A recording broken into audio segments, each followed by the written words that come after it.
what's going on, guys? Welcome to the Vikings Now by Chat Sports. My name is Patrick Siepman, and coming up on today's show, are the Vikings potentially drafting not one, but two quarterbacks in the 2024 NFL Draft? This was suggested by PFF in their latest mock draft. So we'll be breaking that all down and more. And then also, number 18, the best wide receiver in the NFL.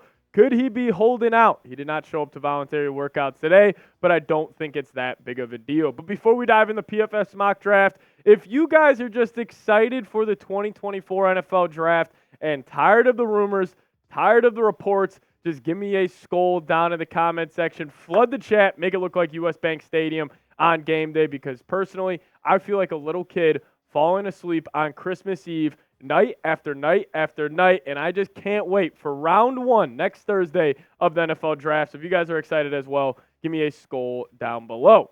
But in the PFF mock draft for the Minnesota Vikings, they had the Vikings not trading into the top 5, but trading the pick number 9 with the Chicago Bears, where they will be giving up pick 11 and a fourth round pick in this year's draft, pick 108. And they actually had the Vikings selecting quarterback Drake Maye from North Carolina. And this is what Sam Monson of PFF had to say. He said there were reports that Drake Maye, the quarterback the Minnesota Vikings covet, and that lines up nicely for them if he starts to slide as more and more concerns crop up with his game. In this scenario, Minnesota jumps up only 2 spots to ensure that they get their guy and ward off teams behind them looking to jump in front. So in terms of just this part of the mock draft, where the Vikings trade up to number 9 and draft Drake Maye, this would be an absolute dream scenario. This would honestly be one of the best scenarios for the Minnesota Vikings, besides Drake Maye obviously just falling to 11.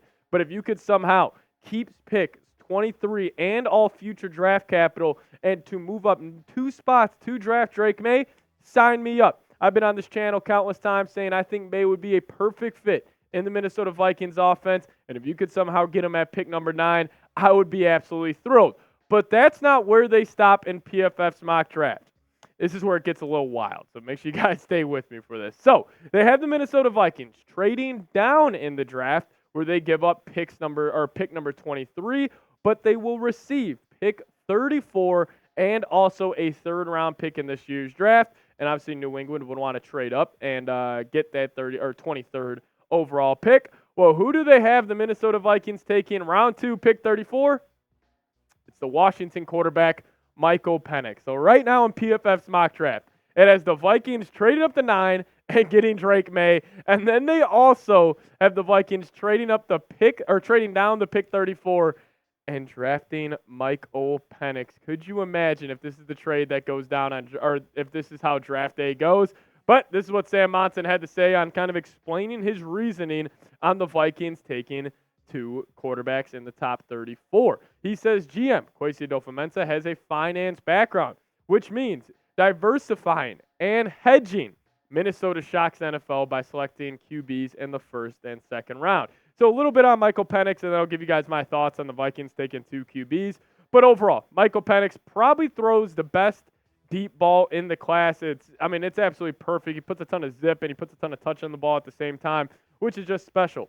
A little negative I have. He is 24 years old, playing 6 years of college football. He obviously is not like Drake Maye or J.J. McCarthy, where they're both 21. But in my opinion, he's also the number 1 quarterback in this class in a clean pocket. When there's no pressure in his face, outside, interior, whatever it may be, he can step in there and deliver a great ball. But for a guy that has pretty solid mobility and is a pretty good athlete, he doesn't necessarily make too many plays outside the pocket. If the pocket does collapse on him, I have noticed when watching his films, he would just kind of take the sack, or it would just easily take a check down or throw it away. But again, in terms of outside the numbers, throwing that deep ball, he is elite at it. He's up there with Jaden Daniels, in my opinion, and throwing these kind of 50-50 balls to receivers. So I think it'll work well in Minnesota. And I honestly think, even if the Vikings do draft Michael Penix, I think it would be a great call. But another negative, he has major injury risk, tearing up his knee a couple of times in college, specifically at Indiana. So again, I feel like he's just 1 or 2 major knee injuries away from potentially not being able to play football anymore. But again, there are pros and there are cons to his game. And in terms of the Vikings drafting 2 quarterbacks, listen, I get it. Competition is a great thing. And that was kind of like his thought process here, is where you just keep on throwing darts at a dartboard and just hoping one would hit. But I just think this is awful, and I think it is honestly idiotic from Sam Monson here. I get his thought process of, you want to draft more quarterbacks, and eventually just one of them will hit. But it makes absolutely zero sense for the Minnesota Vikings.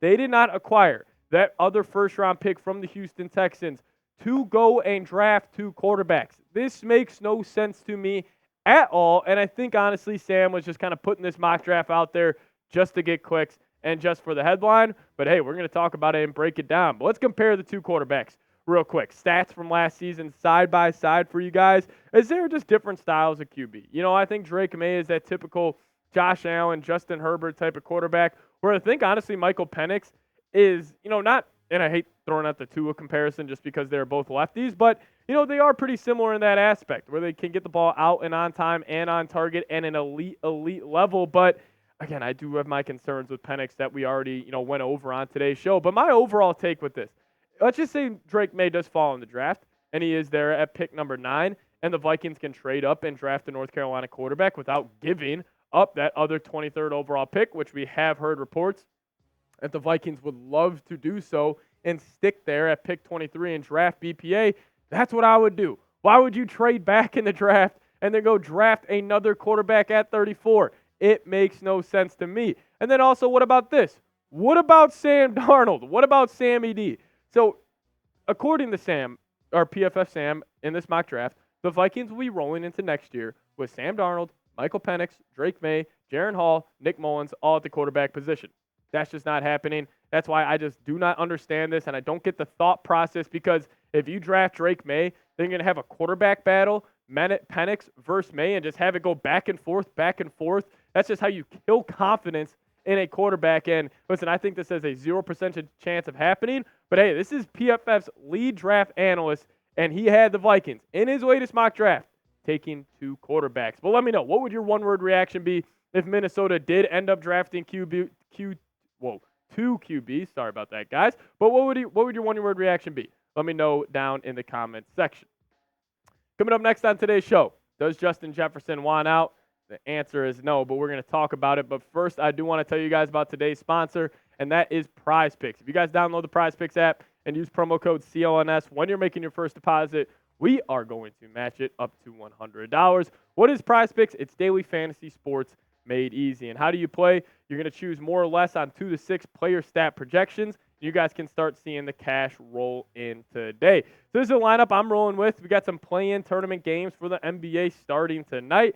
And I'm going to take the more on the 2 best players in that ball game between the Lakers and the Pelicans, taking more on LeBron James, 43.5 points, rebounds, and assists. And also Zion Williamson. I'm going to take his more on 36.5 points, rebounds, and assists as well. But whether you fade my picks or ride my picks, do it at Prize Picks. It's prizepicks.com/CLNS. And when you're making your first deposit, if you use promo code CLNS, we're going to match it all the way up to $100. Get hooked up today. It makes the boring games a whole lot more entertaining. And I promise you guys, once you start playing, create a couple lineups for these games, you guys won't want to stop. It is addicting, and I promise you, you guys won't regret it. So I'll put that link for you guys in the comment section and description of today's show. Check it out. It's Prize Picks, daily fantasy sports made easy. So we got a new update from Kevin O'Connell. He was giving his press conference early on today, and he said this. He said, Justin Jefferson isn't present for the Vikings' first day of voluntary workouts. I'll say this, 3 words here. This means absolutely nothing. I saw fans freaking out on Twitter, on Instagram, saying, why isn't Jefferson here? Why isn't he showing up? Does he want out of Minnesota? Yada, yada, yada. He just wants to get paid. He's sending a message to the front office. If you want me there, you want me fully engaged, sign me up to a long-term extension, and the Vikings need to do that. Like, there is no doubt in my mind. Whatever he wants, obviously, you got to put a cap limit on how much he truly is going to get. But whether it's $33 million, $32 million, or even $34 million, I'm paying the man because he is one of the best wide receivers we have ever seen in the NFL. Look at the stat on the far right of your screen. Yards per game. He is averaging 97.3 yards per game in his NFL career. Absolutely insane. This is number 1 in NFL history, but 29 touchdowns, 5,600 yards in 58 games played. Also take into consideration he left early in a couple of these ball games. So, just wanted to throw that out there. But, Jefferson, I just think the Vikings need to get this done. And there's no reason in my mind where I think, if the Vikings are going through this whole draft or going through this whole process with extending him, that I don't know. I just really think this is going to get, locked up here shortly. But my dad actually has a take around Justin Jefferson possibly being traded before the NFL draft. We were talking about this weekend, and he thinks there's a chance the Vikings could include Jefferson in a trade to the Cardinals. We heard the reports that the Cardinals are looking to draft Marvin Harrison. Well, he said, what the Vikings just throw them Justin Jefferson and then potentially draft a receiver at pick 11. Well, this is my dad's trade idea to potentially get the 4th pick. He had the Vikings giving up Justin Jefferson and the 23rd pick in this year's draft. Then obviously they would get pick number 4, where they would also stay at pick 11. So his thought process was, you go get your quarterback, whether it's Maye, Daniels, or McCarthy. Then also at pick 11, you can take a guy like Rome Odunze, Brian Thomas, and kind of reset that wide receiver quarterback, or wide receiver contract timeline there. So that was my dad's trade idea. I don't think it's going to happen, but he, for some reason, has this gut feeling that Justin Jefferson could get dealt before the NFL draft. But let me ask you guys this question. Would you ever trade Justin Jefferson? Let's just say a team calls you up and says, hey, we'll give you 3 first-round picks for him, or maybe even if it's just Justin Jefferson for the 4th pick, straight up, would you do it? Give me a T for trade or give me a P for pass. Little programming announcement here on the channel. We are going to be going live for the first round of the NFL draft, so I really do encourage you guys all to tune in, check it out, hang out with me, have a couple beers, break down every selection, and I promise you guys it is going to be a ton of fun. So hit that sub button, lock us in as your go-to Vikings YouTube channel, and thank you guys so much for watching. I just can't wait for this draft to get underway, but we'll see y'all next time. As always, Skol Vikes, baby.